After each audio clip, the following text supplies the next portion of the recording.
Hello students. आज हम class 10th का हिंदी पढ़ रहे हैं जिसमें हमारा रिवीजन चल रहा है ना। पहला हमारा कबीर दास जी की हमने साखी देखा जिसमें हमने कुछ क्वेश्चन आंसर आपको लिखवाए थे जो उस कविता के उस पद के अतिरिक्त क्वेश्चन थे, है ना। ऐसे ही ये भी हैं कि जो हमारा मीरा के पद हैं, है ना, तो उसके भी आज हम यहाँ पे आपको क्वेश्चन आंसर लिखवा रहे हूँ। जो प्रश्न अतिरिक्त क्वेश्चन है, जो एक्स्ट्रा क्वेश्चन है, वे यहाँ पे मैं आपको लिखवा दे रही हूँ जो हमारे बुक में नहीं है ना। जो उसके एक्स्ट्रा क्वेश्चन है वो यहाँ पर मैं आपको लिखवा के समझा के बता रही हूँ। ओके, तो पहला प्रश्न है, हरि आप हरो का प्रतिपाद्य स्पष्ट कीजिए, है ना। जो पहला पद है ना, पहले पद का जो पूरी पद है मीराबाई का, हरि आप हरो, मैंने शॉर्ट में लिखा, का प्रतिपाद्य स्पष्ट कीजिए। तो उसमें लिखा है कि प्रस्तुत पद में कवियत्री मीराबाई ने अपने आराध्य श्री कृष्ण की क्षमताओं का गुणगान किया है और उन्हें उनके कर्तव्यों का स्मरण भी करवाया है। इसके लिए कवियत्री ने कुछ दृष्टांत प्रस्तुत किए हैं। वह चाहती है कि जिस प्रकार श्री कृष्ण ने आवश्यकता पड़ने पर द्रौपदी, भक्त प्रहलाद तथा गजराज ऐरावत की पुकार सुनकर उनकी रक्षा की, उसी प्रकार श्री कृष्ण उनका आग्रह स्वीकार करके उनकी पीड़ा का अंत करें। ये जो हमारा पहला पद है ना, उसका ये आपको दिया गया है आंसर। ये आप कंप्लीट कीजिए।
तो ये कौन सा पद था? हमारा जो पहला पद है, मीराबाई का जो पहला पद है कि हरि आप हरो जनरी वीर, द्रौपदी री लाज राखी, आप बढ़ायो चीर, भगत कारण रूप नरहरि, धर्यो आप शरीर, और बूढ़ो गजराज राख्यो, काटी कुंजर पीर, और दासी मीरा लाल गिरधर, हरो मारी भीर। तो ये पूरा उसका दिया हुआ है ना, ये पूरा क्वेश्चन का आंसर है। इस पद का पूरा प्रश्न दिया है कि हरि आप हरो का प्रतिपाद्य स्पष्ट कीजिए, है ना। पूरा जो हमने अभी पढ़ के मैंने दोहा बताई उसका ये पूरा आंसर है ना।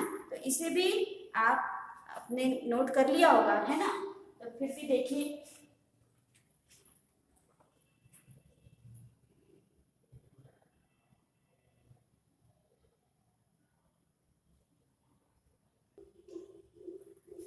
ये दूसरा प्रश्न दिया है कि श्याम माने चाकर राखो जी का प्रतिपाद्य स्पष्ट कीजिए, है ना।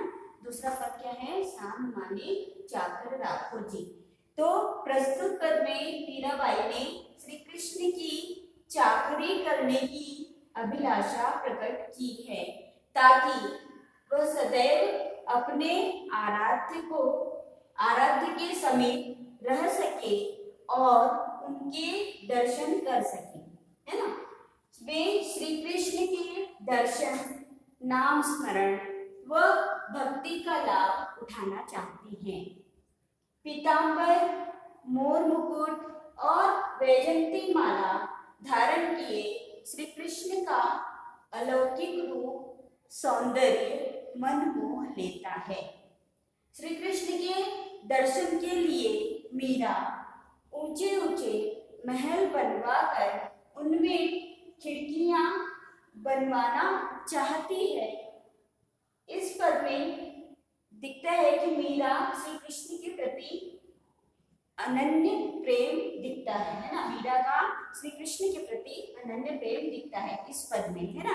क्या बोल रही है वो कि चाकर राखो, श्याम माने चाकर राखो जी, गिरधारी लाला माने चाकर राखो जी। ये जो हमारा पूरा पद है, इस पद का ये पूरा अर्थ सहित है ना। तो ये एक ही प्रश्न है, एक ही प्रश्न में पूरा इस पद का अर्थ पूरा बता दिया गया है। तो इसको आपको नोट करना होगा। ये भी अतिरिक्त क्वेश्चन में से हैं जो आपको नोट करने हैं।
ये प्रश्न है कि मीरा यमुना तट पर आधी रात में श्री कृष्ण दर्शन क्यों करना चाहती है ना। श्री कृष्ण के दर्शन करना क्यों चाहती है। तो यहाँ आंसर है कि मीरा यमुना तट पर आधी रात में श्री कृष्ण दर्शन इसलिए करना चाहती है क्योंकि उनका मन श्री कृष्ण दर्शन करने के लिए व्याकुल हो रहा है। वह अपने आराध्य श्री कृष्ण को आधी रात में यमुना किनारे दर्शन करने की आकांक्षा से पुकारती है ताकि उनके दर्शन करके वह आनंद का अनुभव कर सके, है ना। तो प्रश्न है मीरा यमुना तट पर आधी रात में श्री कृष्ण दर्शन क्यों करना चाहती है। तो ये भी उत्तर है, इसे भी आप नोट करिए, इसे भी लिखिए, है ना। और एक क्वेश्चन होगा जो मैं भी आपको यहाँ पे लिखवाती हूँ। ओके, तो यहाँ पर ये लिखिए।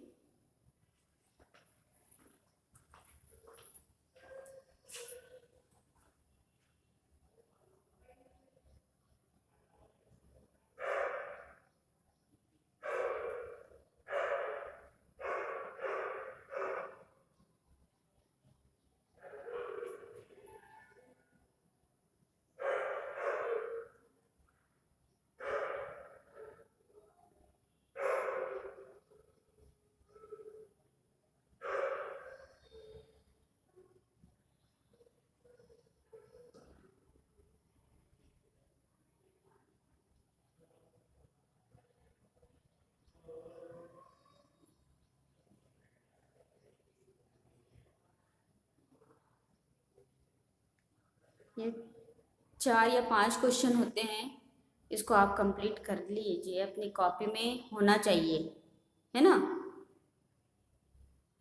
एक तो सबसे पहले राइटिंग वर्क भी आपका सुधरेगा, और ये लिखना आपको ज़रूरी है।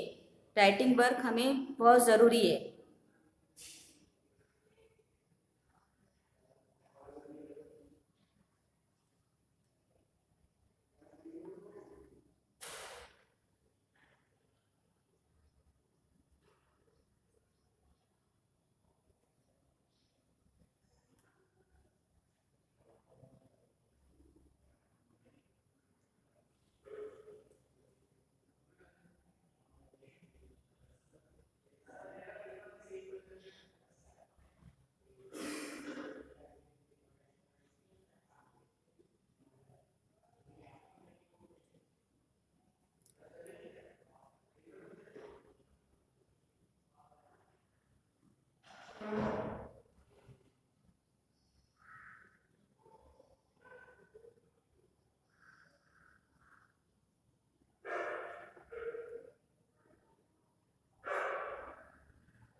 अब ये प्रश्न है कि मीरा ऊंचे ऊंचे महलों और बीच बीच में खिड़कियों की कल्पना क्यों करती है ना।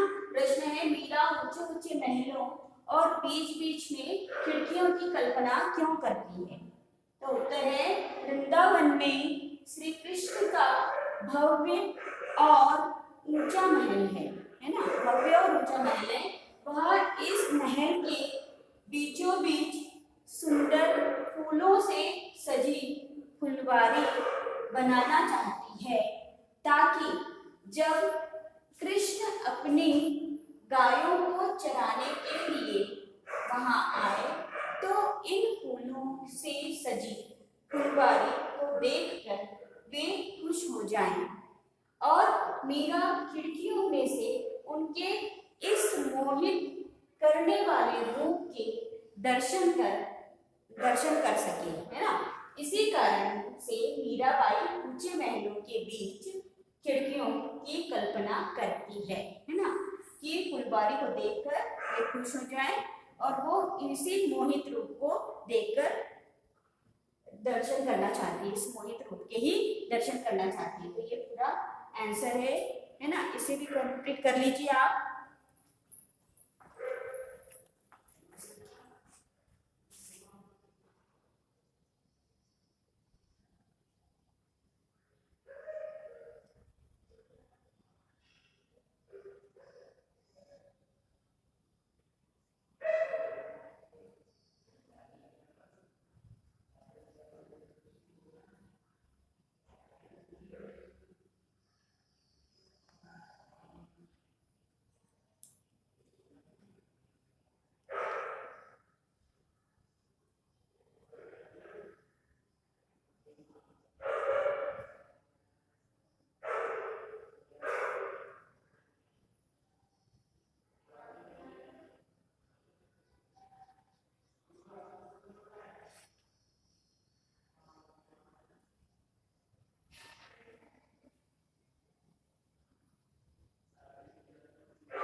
यहाँ पर हमने आज मीराबाई जो सेकंड काव्य खंड है आपका, उसमें मीरा के पद जो हैं उसका आज हमने रिवीजन किया है ना। ये प्रश्न उत्तर मैंने आपको रिवीजन के तौर पर लिखवाई, इसे भी करना होगा। और नेक्स्ट वीडियो में हम और भी जो हमारे पार्ट रह गए हैं है ना, उसका भी हम ऐसी जो अतिरिक्त क्वेश्चन है उसका भी हम आपको रिवीजन करवाएंगे।